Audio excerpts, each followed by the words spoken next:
အားလုံးပဲမင်္ဂလာပါနော်လိုက်ကလေးဆွလိုက်ရအောင်နော်မြင်မြန်လေးပဲပြောပြပါမယ်26ရက်5လ2025မှာ30ရက်5လ2025အထိတပတ်စာကက်နံပါတ်1မပြောက်ပတ်တီ46ခွန်ပတ်တီဖြစ်ပါတယ်4ပတ်တီ6ပတ်တီခွန်ပတ်တီဖြစ်ပါတယ်မနက်ပိုင်းတီးတက်2အပိတ်ရှိပါတယ်မနက်ပိုင်းတီးတက်2အပိတ်ရှိပါတယ်နံပါတ်3အခွေ6331နဲ့အပူပါအခွေနဲ့456ခွန်အပူပါအခွေဖြစ်ပါတယ်နံပါတ်36331နဲ့အပူပါအခွေ456ခွန်အပူပါအခွေဖြစ်ပါတယ်နံပါတ်4ငါမွေးကနန်း915658မွေးကနန်း3ခွက်ဖြစ်ပါတယ်မွေးကနန်း3ခွက်တစ်ခွက်ထွက်ရင်နားပါမယ်915658မွေးကနန်း3ခွက်နော်3ခွက်တစ်ခွက်ထွက်ရင်နားပါမယ်နော်3ခွက်တည်းတစ်ခွက်ထွက်ပါမယ်နံပါတ်5 3D 339မှာရတော့ 3D မွေးကနန်း38ခွန်အပူပါအခွေမထွက်သေးပါဘူး 3D မှာရတော့မွေးကနန်း38ခွန်အပူပါအခွေဖြစ်ပါတယ်နေတိုက်ဝမ်ချင်းလေးတွေလိုချင်တယ်ဆိုတော့ကျ39ခွန်6386 200ဘိုင်ဘာကိုဆက်သွယ်ပြီးတော့နေတိုက်ဝမ်ချင်းလေးတွေလာယူလို့ရပါတယ်နော်တော့ဒီအချက်5ချက်နော်5ချက်စလုံးက5ချက်စလုံးဖတ်ဖို့ရာခိုင်နှုန်းများပါတယ်နော်ဒါဒီကဘက်ကတပတ်စာကတ်ဆိုပြီးတော့ထုတ်ပေးထားတာပေါ့နော်တပတ်စာကတ်မှာမပြောက်ပတ်တီ9ပတ်တီရတော့ဒါချွင်းချက်အနေနဲ့ပျောက်သွားတယ်ပြောပါတော့နော်9ပတ်တီကဆက်ပြီးတော့ပျောက်သွားပါတယ်နံပါတ်2 46ခွန်ကိုအပူပါအခွေနဲ့1နှစ်3နဲ့အပူပါအခွေမှာ49နဲ့ခွန်ကိုဆိုပြီးတော့2ခွက်ထွက်ပါတယ်ဒီဘက်အခွေရကြတော့1နှစ်3နဲ့အပူပါအခွေက2 3ဆိုပြီးတော့တစ်ခွက်ထွက်သွားပါတယ်နော်2 3ဆိုပြီးတော့အခွက်ထွက်သွားပါတယ်နံပါတ်3မနက်ပိုင်းတီးတဲ့နှစ်ထိပ်ပပအားများများတွေကနှစ်ထိပ်ဆိုပြီးတော့နှစ်ထိပ်နဲ့နှစ်3ဆိုပြီးတော့ထွက်သွားပါတယ်နော်နံပါတ်4ညီကိုနဲ့အပူနှစ်ခုတည်းတစ်ခု100ရာခိုင်နှုန်းလာပါမယ်လို့ပြောခဲ့တယ်နော်အဲ့တော့ညီကိုထွက်သွားပါတယ်နံပါတ်4ကညီကိုဒီမှာဆိုရင်တချို့3သီးစားတွေရသွားကြတယ်နော်ညီကိုနဲ့အပူထိုးတဲ့သူတွေကလည်းညီကိုမှလည်းရတယ်နှစ်ထိပ်နှစ်ပိတ်ထိုးတဲ့လူတွေကလည်းနှစ်ထိပ်မှရတယ်1နှစ်3လေးအပူပါအခွေနှစ်3ဆိုပြီးတော့ဒီမှာတချို့3သီးစားတွေရသွားတဲ့သူတွေရှိကြတယ်နော်နောက်ပြီးတော့ပါဝါနက်ခတ်နှစ်ခုတည်းတစ်ခုလာပါမယ်လို့ပြောခဲ့ရနော်ပါဝါနက်ခတ်နှစ်ခုတည်းတစ်ခုကပါဝါ49ဆိုပြီးတော့ထွက်သွားပါတယ်နော်နောက်ပြီးတော့18ဆိုပြီးတော့လည်းထွက်တာပဲနော်ပါဝါနက်ခတ်ကိုထွက်ပါတယ်နော်ပါဝါနက်ခတ်နှစ်ခုတည်းတစ်ခုထွက်မယ်လို့ပြောခဲ့တယ်နော်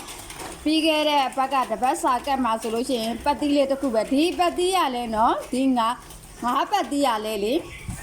မကြိုက်တော့လို့ဒီကနန်းရထပ်ပြောကြ9ပတ်တီးကနည်းနည်းဟော့နေတဲ့အနေထားမှာကျစိုးရင်ရလို့ဆိုပြီးတော့နောက်တစ်နေ့မှာလိုက်ပြန်တင်ပေးတယ်နော်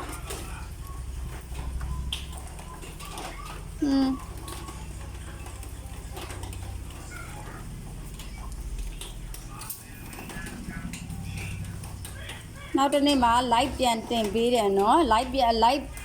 တဲ့အခါ live ပြန်တင်ပေးတဲ့အခါမှာနော်9ပတ်တီးစိုးရင်ရလို့ဆိုပြီးတော့နောက်20ရက်နေ့မှာ live ပြန်တင်ပေးရနော်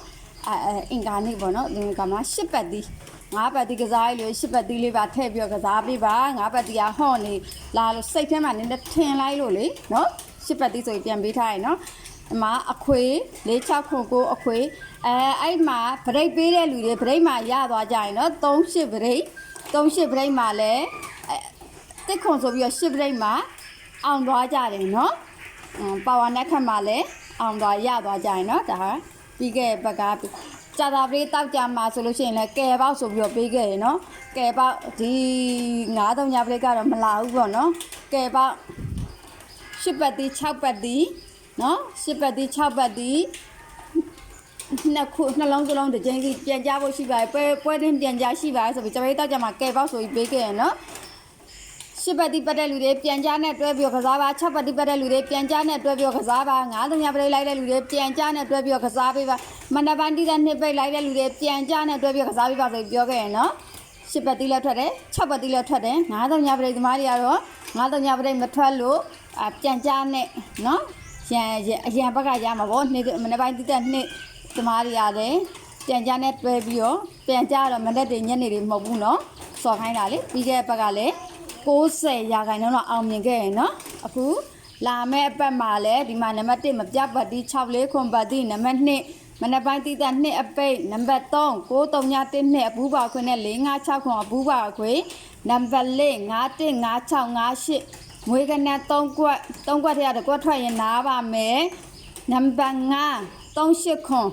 3D မှာရတော့2D မွေးကနက်38ခွန်မွေးကနက်အခွေအပူပါခွေ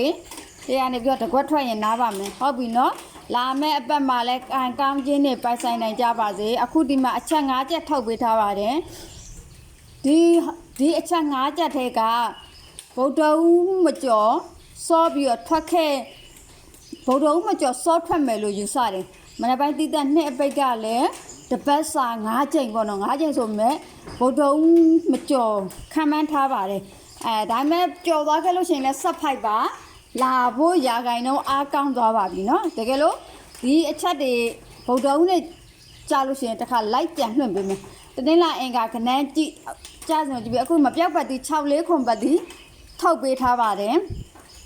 တနင်္လာနေ့တနေ့ကုန်ခဏန်းကြားစင်ကိုကြည့်ပြီးတော့အင်္ဂါတော့မဟုတ်ဗုဒ္ဓဦးကြောက်ချင်းလိုက်လွှင့်ပြီးတော့ပြီးခဲ့တဲ့ဘက်ကကြာတာပေးတောက်ကြကဲပေါက်ပတ်တီ10ပတ်တီ6ပတ်တီပေးခဲ့တယ်လို့ခဏန်းကြားစင်ကိုကြည့်ပြီးပတ်တီတော့မဟုတ်အခွေတော့မဟုတ်ပရိတ်ကဲပေါက်ထပ်ပြီးတော့လုပ်ပေးမယ်နော်အခုတနင်္လာအင်္ဂါခဏန်းကြားစင်ကိုကြည့်ပြီးတော့တနင်္လာအင်္ဂါမှာဒီထဲကအချက်2ချက်တော့မဟုတ်3ချက်လောက်ထွက်သွားပြီဆိုရင်နောက်ထပ်ကြာပေးတောက်ကြအတွက်ကိုခဏန်းတိတက်ထပ်ထုတ်ပေးပါမယ်လာမယ့်ပတ်မှာလည်းကန်ကောင်းခြင်းနေပိုက်ဆိုင်နိုင်ကြပါစေနော်အားလုံးပဲကန်ကောင်းကြပါစေနော်နေတိုက်ဝမ်းချင်း